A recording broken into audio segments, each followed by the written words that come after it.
Hola chicos, espero que se encuentren bien. Como todos los jueves tenemos el curso de razonamiento verbal para segundo de secundaria. Como pueden visualizar, nos vamos a ubicar en la página 90 de su libro para continuar con el análisis de textos, ¿no? En este caso, en la segunda parte, comprensión de lectura. Entonces, como hemos visto en la clase anterior, estamos desarrollando textos llamados discontinuos o no continuos, ¿no? Este tipo de textos tiene la característica de plantear la información, ¿ya? O el mensaje del texto a través de gráficos, esquemas u otro tipo de formatos, ¿no? Entonces, como vemos en esta página 90, tenemos un texto que presenta esas características. En el texto 1, por ejemplo, vamos a analizar este gráfico. Dice, lee el siguiente texto. Tenemos un texto que tiene la imagen de libros, ¿no? Los libros y los títulos. Pero esa imagen nos presenta como si fueran barras, ¿no? Ese es un gráfico de barras en las cuales nos presentan el título de los libros y el porcentaje, que un porcentaje o una cantidad numérica. Veamos la información. Dice, millones de copias vendidas en los últimos 50 años. Es decir, esta numeración nos hace referencia a millones, o sea, millones. Entonces, si dice acá 4.000, quiere decir 4.000 millones de copias vendidas, ¿no? Acá 3.500 millones de copias vendidas y así sucesivamente, ¿no? Nos ponen aquí en la barra, ¿no? Como, digamos, la más alta aquí, la Santa Biblia, este libro que nos dice que fueron vendidas, ¿cuántos millones? 3.900 millones. Luego, 828 millones de qué? De libros vendidos o copias vendidas de, en este caso, citas del presidente, que es el segundo libro, luego Harry Potter, El Señor de los Anillos, y continúa todavía aquí con otro texto. Los 10 libros más leídos en todo el mundo, es decir, este texto nos habla sobre esos libros. ¿Qué más? Los datos que se presentan en este gráfico están basados en una investigación sobre el número de libros impresos y vendidos en los últimos 50 años, ¿no?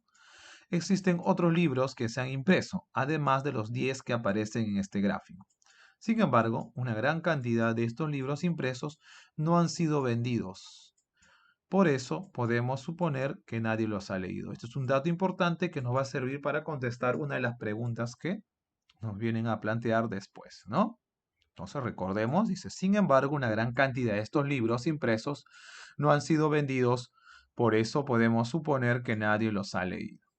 Y luego continúa, ¿no? Tenemos El alquimista con 65 millones, luego El Código Da Vinci, la saga de Crepúsculo, Lo que el viento se llevó, luego Piense y hágase rico, y por último, El diario de Ana Frank, ¿no? La cantidad por millones. Y debajo de cada título, también si se habrán dado cuenta, nos presenta el autor del texto.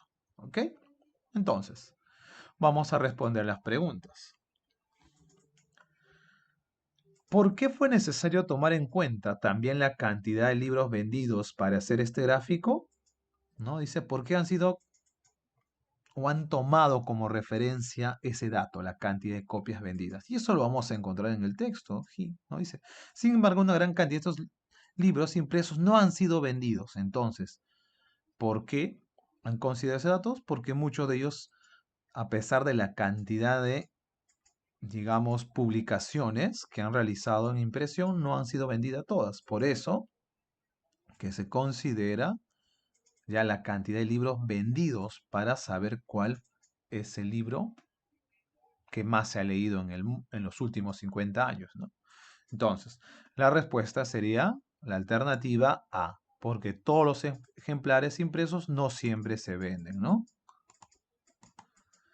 Según el texto, ¿cuál es el libro más leído de los últimos 50 años? Vemos aquí, ¿cuál es el que ha sido más leído? La Santa Biblia con 3.900 millones de copias vendidas. Entonces, sería la alternativa B. ¿Quién es el autor del libro Lo que el viento se llevó? Veamos el texto, ubiquemos el libro Lo que el viento se llevó. ¿Quién es? Margaret Mitchell. Entonces, la respuesta sería la alternativa D. 4. ¿Qué cantidad de personas han leído el Código Da Vinci? Busquemos al libro Código Da Vinci, dice 57, pero 57 ¿qué? Millones de copias vendidas. Entonces, 57 millones de personas. ¿Por qué el autor del texto eligió este tipo de gráficos para presentar la información? O sea, ¿por qué utilizó? ¿Qué nos permiten estos gráficos? A ver la proporción, ¿no? La dimensión de libros, ¿no? Un gráfico que nos permite ver la dimensión o cantidad de libros vendidos. Entonces, la respuesta sería la alternativa C, porque facilita la comparación de la cantidad de libros vendidos, ¿no? Segundo texto. El regreso del brujo.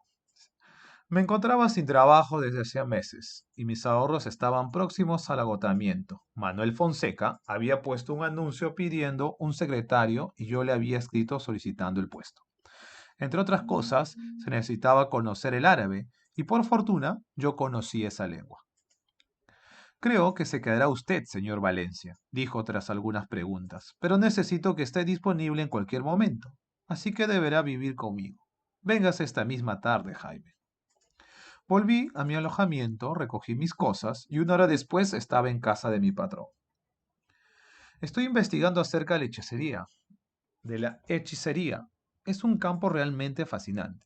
Sus conocimientos del árabe me serán de mucha ayuda, me dijo. Me pasó un libro de Lainez, escrito en árabe, y con tensa expectación me pidió que lo leyera. Lo hice. He sabido por muy pocos que la voluntad de un hechicero muerto puede levantarlo de la tumba y hacerlo ejecutar cualquier acción. Hay casos en que el brujo ha incluso levantado los miembros de un cuerpo cortado en muchos trozos, haciendo que cumpliera su fin. Pero siempre, después de haberse cumplido la acción, el cuerpo vuelve a su estado anterior. De pronto, oí un ruido en el pasillo. Parecía que alguien se escabullía por las escaleras. El desconcierto de mi patrón fue evidente. Escuchó con temerosa atención hasta que el sonido se alejó. Luego, sin más palabras, se levantó del asiento y se dirigió a su habitación. Esa noche casi no pude dormir. Tenía la fuerte intuición de que algo realmente macabro ocurría en ese lugar. A la noche siguiente, Fonseca depositó ante mí un paquete de hojas manuscritas para pasarlas a la máquina. Me encontraba en plena tarea cuando de pronto alguien tocó la puerta. Fonseca, aterrorizado, se hundió sin fuerzas en una silla. En su rostro se reflejaba un pavor casi demencial. Cansado de no saber lo que ocurría, abrí la puerta de golpe. Ahí vi con horror una mano huesuda, ¿no? Una mano humana huesuda, azulada, que había sido cortada por la muñeca.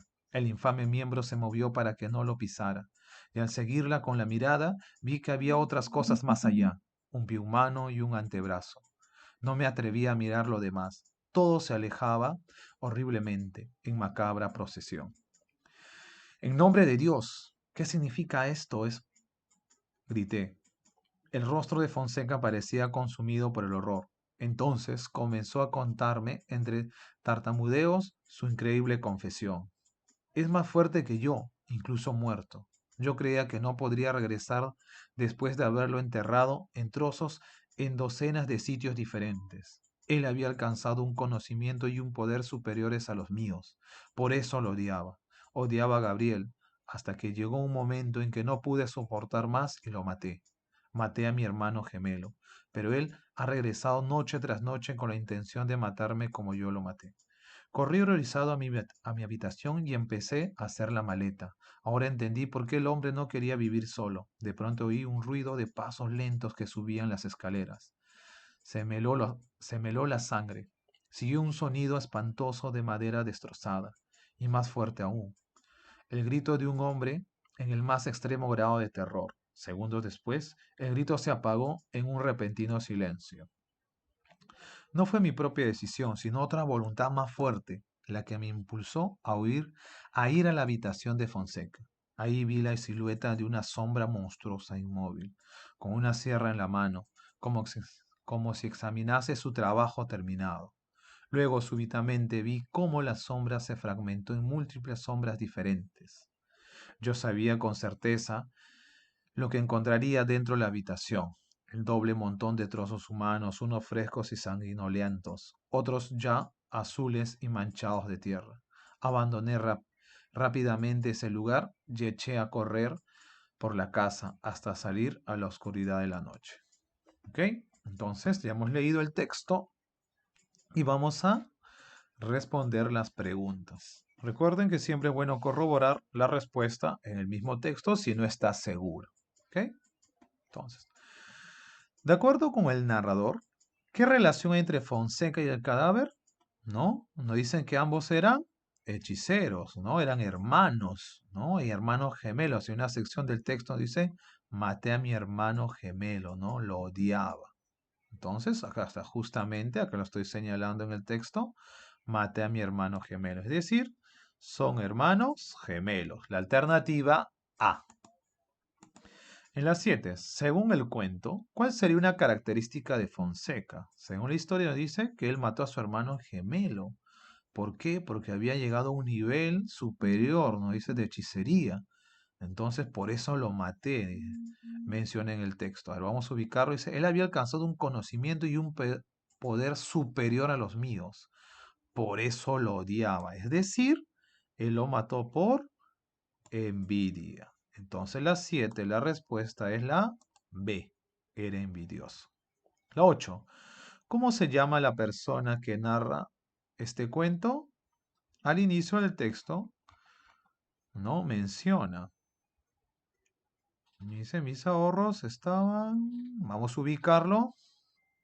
Acá está. Creo que se quedará usted, señor Valencia, dijo. Dijo algunas preguntas, ¿no? Pero necesito que esté disponible en cualquier momento, así que deberá vivir conmigo. Vengas esta misma tarde, Jaime. Es decir, se llama Jaime Valencia quien está narrando, ¿no? Es la persona con quien trabajaba el brujo. Entonces, la respuesta sería la 8C, Valencia. Lee esta frase que pertenece al cuento. El infame miembro se movió para que no lo pisara. ¿A qué se refiere el infame miembro? Ah, exacto. En el texto te das cuenta que aquí Valencia hace referencia a la mano del brujo, ¿no? A la mano del hermano gemelo que había sido enterrado, que había muerto. Entonces, sería la 9A. En la 10 nos dice, ¿por qué es importante la parte del cuento en que el secretario lee a Fonseca en el libro en árabe? ¿No? Si recordamos, en esa sección que lee, hace referencia acerca de él, de los brujos, ¿no? Dice, es sabido por pocos que la voluntad de un hechicero muerto puede levantarlo de la tumba y hacerlo ejecutar cualquier acción. Hay casos en el que el brujo incluso ha levantado los miembros de un cuerpo cortado en muchos trozos. Entonces, ¿por qué sería importante esa sección en la cual cuenta, ¿no? Esa historia? ¿Por qué sería importante? Porque nos permite tener un contexto, ¿no? De los hechos que van a ocurrir después, ¿no? Porque dice, aparece una mano, luego otras extremidades, hay una sombra, y menciona que era un brujo, ¿no? Que tanto Fonseca como su hermano se dedicaban a la brujería. Entonces nos permite entender mejor el contexto de lo que estaba pasando, ¿no? Porque esos trozos habían aparecido en la casa, ¿no? Entonces nos permite entender mejor el contexto de la historia. Esa sería la respuesta de la 10, ¿no? Nos permite nos permite entender mejor el contexto de la historia o narración, ¿ok? De la historia. Nos permite entender mejor. ¿Ya?